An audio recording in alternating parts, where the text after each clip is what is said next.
Hello students, I am Dr. Saraswati Agrawal, Associate Professor in Chemistry, JDV Government Girls College, Kota. बच्चों, हम किसी भी यौगिक की संरचना के बारे में पढ़ रहे थे। प्रीवियस लेक्चर में हमने पढ़ा कि किसी भी अणु में छोटे छोटे परमाणु होते हैं जो कि किसी रासायनिक बंध के द्वारा आपस में जुड़े हुए होते हैं। जब दो परमाणु आपस में जुड़ते हैं तो उनकी नाभिक के बीच की दूरी बंध लंबाई कहलाती है। परमाणुवीय कक्षकों के अतिव्यापन से आणविक कक्षक व सहसंयोजक बंध बनते हैं। इसके कारण यह जितना अधिक परमाणुवीय कक्षकों का अतिव्यापन होगा उतना ही बंध शक्तिशाली होगा। पूर्ण अतिव्यापन में यह तो संभव नहीं कि पारस्परिक क्रिया में दो नाभिक पूर्ण रूप से समावेशित होकर एक नाभिक में बन जाएं, लेकिन बंधित करने पर शक्ति एवं प्रतिकर्षी बल की स्पर्धा होती है और इसमें वाइब्रेशनल मोशन उत्पन्न होता है। इससे बंध की लंबाई एक समय अधिक और दूसरे समय कम हो जाती है। इन दोनों के औसत मान को ही बंध लंबाई कहते हैं।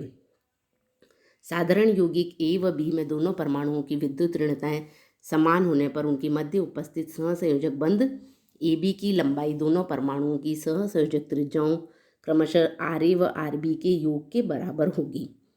अतः D A B is equals to R A plus R B. दोनों समान परमाणुओं के मध्य उपस्थित एकल दो समान परमाणुओं के मध्य उपस्थित एकल बंध लंबाई का आधा उस परमाणु की सहसंयोजक त्रिज्या को निरूपित करता है। अतः सहसंयोजक बंध की बंध लंबाई को प्रभावित करने वाले कारक कौन कौन से होते हैं जिनके द्वारा बंध लंबाई प्रभावित होती है? पहला है उनमें से दोनों बंधित परमाणुओं की विद्युत ऋणताओं में अंतर। दोनों परमाणुओं की विद्युत ऋणताएं समान होने पर उनके मध्य पूर्ण रूप से सहसंयोजक बंध बनता है, परंतु विद्युत ऋणात्मकता का अंतर होते ही आयनिक गुण बढ़ जाते हैं और बंध लंबाई कम हो जाती है। यदि ए बी परमाणु में ए तथा बी की विद्युत ऋणता में अंतर x A minus X B हो तो बंध ए बी की लंबाई हमेशा स्टीवेंसन संबंध के अनुसार क्या होगी? D A B is equals to R A plus R B minus 0.09 X A minus X B. इसी प्रकार इलेक्ट्रॉन का अस्थानीकरण या अनुनाद। हम जानते हैं कि अनुनाद के कारण इलेक्ट्रॉन अस्थानीकरण तथा अनुनाद से दो परमाणुओं के मध्य बंध क्रम प्रभावित होता है। अतः बंध क्रम बढ़ने पर बंध लंबाई कम होती है। जैसे कि ऑक्सीजन अणु में बंध क्रम 2 है, डबल बॉन्ड आता है तो उनकी 1.21 एंगस्ट्रॉम है, जबकि N2 में बंध क्रम 3 है तो इनकी बंध लंबाई 1.10 एंगस्ट्रॉम है। बेंजीन का केकुले स्ट्रक्चर देखते हैं तो इसमें 3 एकल बंध हैं और 3 द्विबंध हैं। अतः इनकी बंध लंबाई 1.54 व द्विबंध की 1.34 है, परंतु वास्तव में बेंजीन में कार्बन कार्बन के बीच की लंबाई 1.40 एंगस्ट्रॉम है, जो कि एकल बंध से कम व द्विबंध से अधिक है। अतः बेंजीन में 6 इलेक्ट्रॉन्स का पाई इलेक्ट्रॉन्स का स्थानीकरण या डीलोकेलाइजेशन हो जाता है।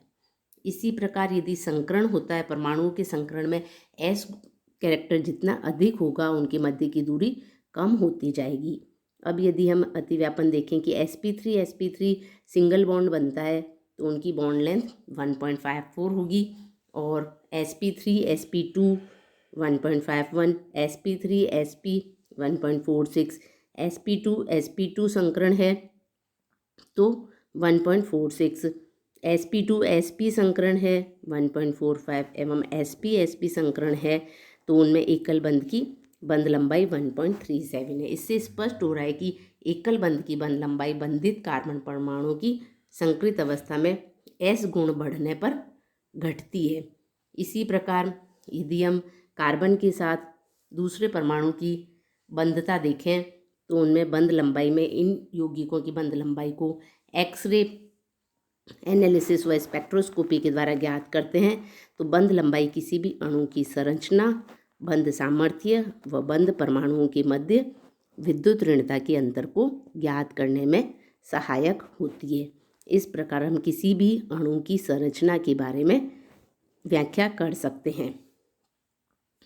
दूसरा है बच्चों बंध ऊर्जा, बॉन्ड एनर्जी। जब दो परमाणु आपस में संयोग करके अणु बनाते हैं तो ऊष्मा का उत्सर्जन होता है और ये क्वांटिटेटिव एनालिसिस में किया जाता है। ऊष्मा या ऊर्जा की इस मात्रा को हम बॉन्ड एनर्जी या बॉन्ड फॉर्मेशन एनर्जी कहते हैं। यदि दो परमाणुओं के मध्य बने इस बंध को डिसोशिएट करने पर बंध ऊर्जा समान ऊर्जा इसे वियोजित करने हेतु आवश्यक होगी तो बॉन्ड डिसोसिएशन एनर्जी कहलाएगी, और बंध ऊर्जा व बंध वियोजन ऊर्जा का गणितीय मान समान होगा। अतः बंध योजन ऊर्जा की अपेक्षा बंध वियोजन ऊर्जा का मान अधिक सुगमता से हम ज्ञात कर सकते हैं।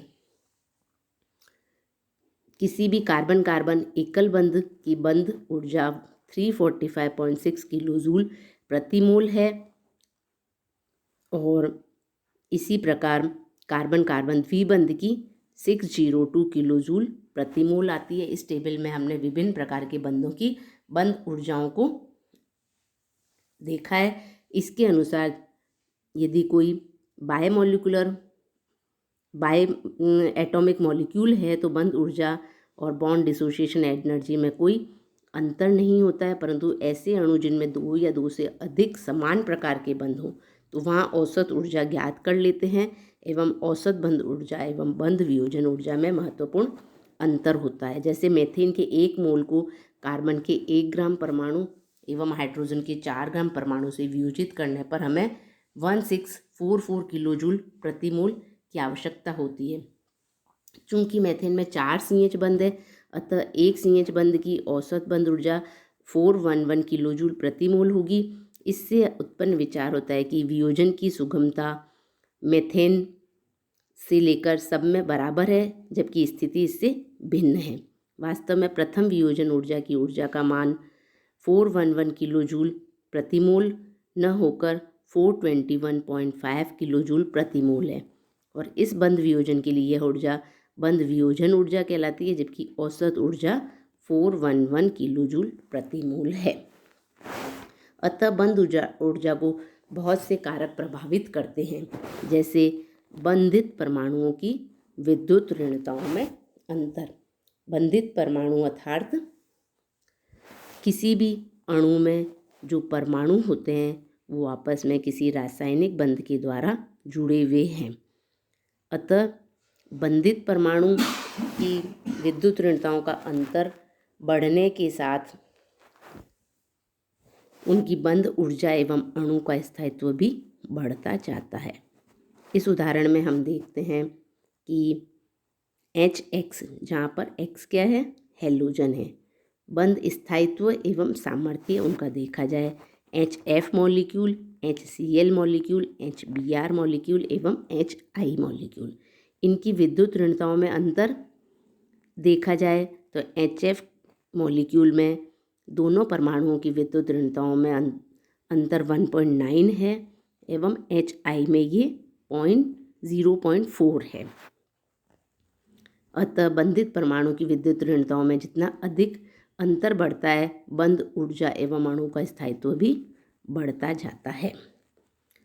इसी प्रकार यदि बंध क्रम के अनुसार में हम डिस्कस करें, जिसमें किसी में एकल बंध, द्विबंध एवं त्रिबंध है, तो जैसे जैसे बंध क्रम का मान बढ़ता है, बंध सामर्थ्य भी बढ़ता जाता है, और बंध सामर्थ्य बढ़ेगा तो उनकी बंध ऊर्जा का मान भी बढ़ेगा। कार्बन कार्बन एकल बंध में एक बंध है, उसकी बंध ऊर्जा का मान 345.6 किलो जूल प्रति मोल है, और द्विबंध एवं त्रिबंध की तरफ हम जाते हैं तो त्रिबंध में कार्बन कार्बन त्रिबंध में 835 किलो जूल प्रति मोल बंध ऊर्जा आ जाती है। इस प्रकार बंध क्रम का मान बढ़ने के साथ ही साथ उनकी बंध ऊर्जा में वृद्धि होती है। बंधित परमाणुओं का आकार। बंधित परमाणु अर्थात उस अणु में जो परमाणु उपस्थित हैं उन परमाणुओं का आकार बंध ऊर्जा को बताता है। छोटे आकार वाले परमाणु बड़े आकार वाले परमाणुओं की अपेक्षा अधिक मजबूत बंध बनाते हैं। क्योंकि इसमें हमेशा कक्षीय अतिव्यापन अधिक होगा। ऑर्बिटल ओवरलैपिंग जितनी अधिक होती है उतना ही अधिक बंध मजबूत होता है। परमाणुओं का आकार बड़ा होने पर उनका बंध लंबा बनेगा, जिससे उसमें क्या होगा कि अधिक डिस्टॉर्शन या विकृति उत्पन्न होगी, और जितना अधिक डिस्टॉर्शन होगा उतना ही बंध दुर्बल बनता जाएगा। इसको यदि हम इस टेबल से देखें तो 2 हाइड्रोजन परमाणुओं के बीच में बंध एवं 1 हाइड्रोजन एवं हैलोजन के बीच में बंध को देखा जाए तो उनकी बंध ऊर्जा का मान जैसे जैसे विद्युत ऋणता में अंतर आता है वैसे वैसे बंध ऊर्जा के मान में कमी आती जाती है। इसी प्रकार 2 क्लोरीन, ब्रोमीन या आयोडीन के अणु हैं, आपस में वो बंध बनाते हैं तो उनकी साइज़ में जितना अधिक अंतर होगा या उनकी साइज़ में आकार जितना बड़ा होगा उतना ही बंध ऊर्जा का मान कम हो रहा है। हम देख रहे हैं कि CCl में क्लोरीन, CBr में ब्रोमीन एवं CI में आयोडीन, इनकी बंध ऊर्जाओं को देखें तो कार्बन एवं आयोडीन के बीच में ये बंध ऊर्जा का मान 213 किलो जूल प्रति मोल आता है, जबकि कार्बन एवं क्लोरीन के साथ में ये 327.2 किलो जूल प्रति मोल आता है। बंध की प्रकृति किसी भी यौगिक में जो परमाणु जुड़े हुए होते हैं उनके बीच में कौन सा बंध है, सिग्मा बंध है या पाई बंध है। सिग्मा बंध की ऊर्जा हमेशा पाई बंध से अधिक होगी। जितने अधिक सिग्मा बंध होंगे उतनी ही उस बंध की या उस यौगिक की बंध ऊर्जा का मान अधिक होगा। जो यौगिक में बंधित परमाणु हैं उनकी संकृत अवस्था में अधिक मजबूत बंध बनते हैं। बंधित परमाणु के संकृत कक्षकों में P गुण कम एवं S गुण अधिक होने पर बंध ऊर्जा बढ़ जाती है।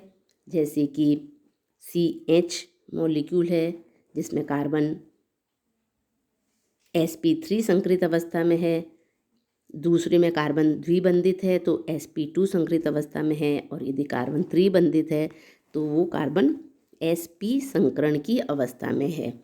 अतः संकृत कक्षक अधिक मजबूत बंध बनाते हैं और बंधित परमाणुओं के संकृत कक्षकों में P गुण कम और S गुण अधिक होने पर क्या होगा, उनकी बंध ऊर्जा का मान बढ़ जाएगा। जैसे कि sp3 में 1 S व 3 P कक्षक हैं, उसकी बंध ऊर्जा का मान 411 किलो जूल प्रति मोल आता है, और त्रिबंधित कार्बन में 1 S व 1 P कक्षक है अर्थात S कैरेक्टर अधिक है तो इसकी बंध ऊर्जा का मान 506.99 किलो जूल प्रति मोल आता है। अतः जितना अधिक S कैरेक्टर होगा उतनी ही बंध ऊर्जा का मान अधिक होगा एवं उतना ही उसका बंधन ऊर्जा किलो जूल प्रति मोल में दर्शाएगा। अब बच्चों, बंध ऊर्जा के मान से हमें क्या चीज़ में उपयोगिता आती है उसको हम समझ लें तो बंध ऊर्जा के अनुप्रयोग, एप्लीकेशंस ऑफ बॉन्ड एनर्जी। बंध ऊर्जा के मान से बंध की ध्रुवीय प्रकृति का बोध होता है। बंधीय परमाणुओं की आपेक्षिक विद्युत ऋणताएं व अणु के स्थायित्व का भी बोध होगा। किसी भी यौगिक में बंध ऊर्जा से रासायनिक अभिक्रिया की क्रियाविधि को हम समझ सकते हैं, और बंध ऊर्जा के मान से रासायनिक अभिक्रियाओं की ऊष्मा का पता चलता है। तो बच्चों, किसी भी यौगिक की संरचना के लिए उसकी बंध ऊर्जा का ज्ञान होना अति आवश्यक है। इसी प्रकार बॉन्ड एंगल या बंध कोण, किसी भी अणु में 2 निकटवर्ती बंधों के मध्य बने हुए कोण को बंध कोण कहते हैं। किसी भी अणु की ज्यामिति का अध्ययन करने में बंध कोण का विशेष महत्व है। एक अणु पर एकाकी इलेक्ट्रॉन युग्म उपस्थित है तो उसमें उपस्थित बंध कोण प्रभावित होते हैं। इलेक्ट्रॉन युग्म में प्रतिकर्षण का क्रम क्या होगा, एकाकी इलेक्ट्रॉन युग्म का प्रतिकर्षण सबसे अधिक होगा।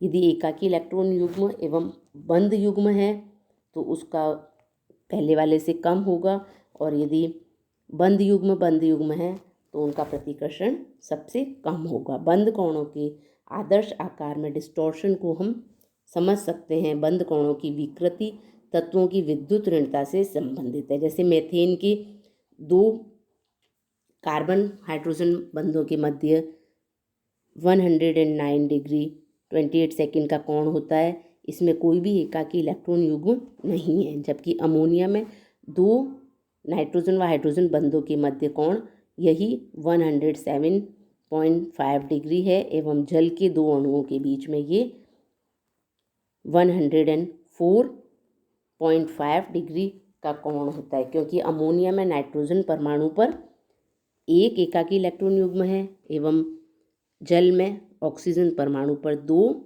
एकाकी इलेक्ट्रॉन का युग्म है। अतः हम बता सकते हैं कि बंद युग्म में सबसे कम प्रतिकर्षण होगा एवं एकाकी युग्म में सबसे अधिक प्रतिकर्षण होगा।